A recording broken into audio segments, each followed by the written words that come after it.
Hello mga awesomes! For today's video ay sasagot po tayo ng isang question mula po sa ating new follower. Mukhang bago po siya kasi hindi po niya alam yung kung paano po nag-eye contact ang aking anak. So sa question po niya, paano ko daw po na-maintain ang eye contact ni Abe sa amin, sa kanyang mga kausap.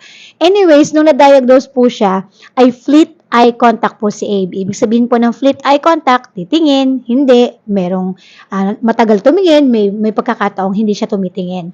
So, hindi po namin siya masyado pinupuwersa pagdating po sa pagbibigay ng eye contact kasi based po sa aking research at sa akin nabasa, hindi po natin dapat sila pinupuwersa. Pero okay din naman pong turuan, nung bata pa siya, hinahawakan po namin yung mukha niya, pagkausap siya, o kaya sinasabi namin na, Abe, look at me, look at my eyes, look at the eyes of someone who you are talking to. Pero syempre habang lumalaki, doon ko na-realize na hindi po natin sila kailangan pwersahin if they are not comfortable with it.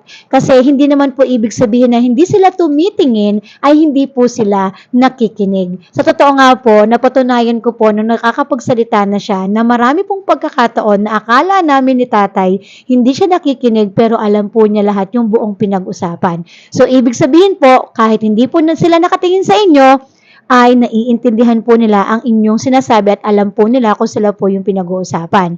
So, ano po yung pwede nating gawin o gawin sa pamilya o sa bahay para hindi sila masyadong maging uncomfortable pagdating doon sa bagay na hindi sila makapag-eye contact? Unang-una, hindi na po natin dapat laging mini-mention kasi napapahiya din sila.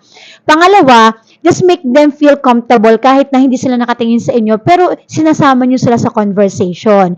And the third, wag na masyadong kapwersahin kasi hindi naman po ibig sabihin na hindi sila nakatingin sa inyo ay hindi po sila nakikinig. So, hindi po applicable sa kanila yung kasabihan ng matatanda na kapag ang isang tao ay hindi tumitingin sa iyo, hindi mapagkakatiwalaan. So, hindi po sila kasali doon.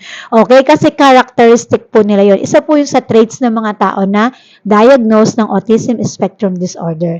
Yun lamang po for today. Hanggang sa muli, kung may mga question po kayo, just comment down below at susubukan po namin yan sagutin ni Abe ng magkasama. Thank you so much. God bless us all and bye!